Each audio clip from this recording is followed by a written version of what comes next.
Malam itu aku menggali di dalam ingatanku, menggali di dalam ciptaku, menggali di dalam khayalku. Apa yang terpendam di dalam bumi Indonesia ini? Film BPUPKI, Jalan Menuju Kemerdekaan, menceritakan sebuah perjuangan para tokoh nasional dalam mempersiapkan dasar negara Indonesia. BPUPKI pertama dibentuk oleh Jepang pada tahun 1945 yang diketuai oleh Dr. Rajitman Widyodiningrat. Dalam sidang pertama, tanggal 29 Mei sampai 1 Juni 1945, muncul 3 tokoh utama, yaitu Muhammad Yamin, Supomo, dan Soekarno. Pidato Soekarno pada 1 Juni memperkenalkan istilah Pancasila sebagai dasar negara. Setelah itu dibentuk Panitia 9 yang menghasilkan Piagam Jakarta. Sidang kedua BPUPKI membahas Rancangan Undang-Undang 1945.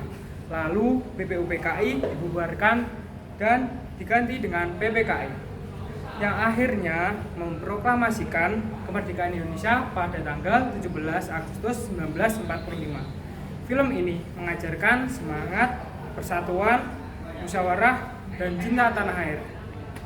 Sudah terbukti bahwa Pancasila yang saya gali dan saya persembahkan kepada rakyat Indonesia, bahwa Pancasila itu adalah benar-benar satu dasar yang dinamis, satu dasar yang benar-benar dapat menghimpun segenap tenaga rakyat Indonesia, satu dasar yang benar-benar bisa mempersatukan rakyat Indonesia itu untuk bukan saja mencetuskan revolusi, tetapi juga mengakhiri revolusi ini dengan hasil yang baik.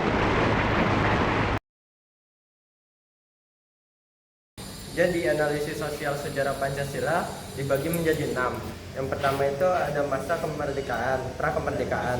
Nah, masyarakat Nusantara sudah hidup dengan nilai gotong royong, musyawarah, dan keadilan sosial, tercermin dalam adat dan sistem sosial berbagai suku. Kemudian ada masa pergerakan nasional, yaitu awal pembentukan ideologi. Nah, konteks sosial ini lahirnya kesadaran kebangsaan akibat penjajahan dan diskriminasi sosial dan kolonialisme.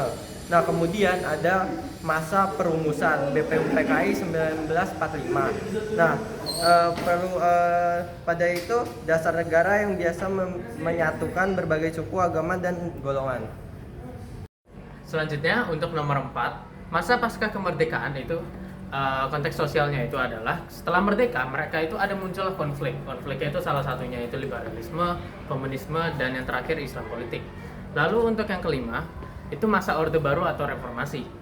Orde Baru ini Pancasila itu dijadikan asas tunggal oleh pemerintah.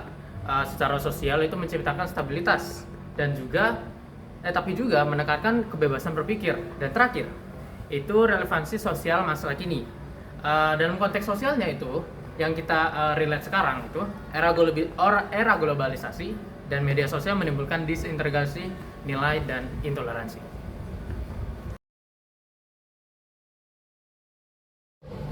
Kak. Aku tanya-tanya benar boleh ya? Boleh. Nah, ini kita sudah dapat narasumber guys. Jadi kakaknya tahu nggak hari kesaktian Pancasila itu tanggal berapa? Tanggal 1 Oktober kemarin. Betul banget. Nah, menurut kakak nih, kita sebagai mahasiswa tuh belajar sejarah Pancasila itu penting nggak sih? Penting banget. Nah, kenapa kok penting? Karena makna, asal-usul, terus semboyan Pancasila itu penting banget buat kehidupan sehari-hari kita. Jadi intinya kita sebagai mahasiswa tuh harus tetap bisa mempelajari sejarah Pancasila itu ya? Iya, betul. Oke, terima kasih ya waktunya Kak. Iya. Maka aku adalah sebenarnya utusan, wakil daripada revolusi Indonesia. Revolusi Indonesia ini bukan revolusi Soekarno, tetapi revolusi daripada seluruh rakyat Indonesia dari Sabang sampai Merauke.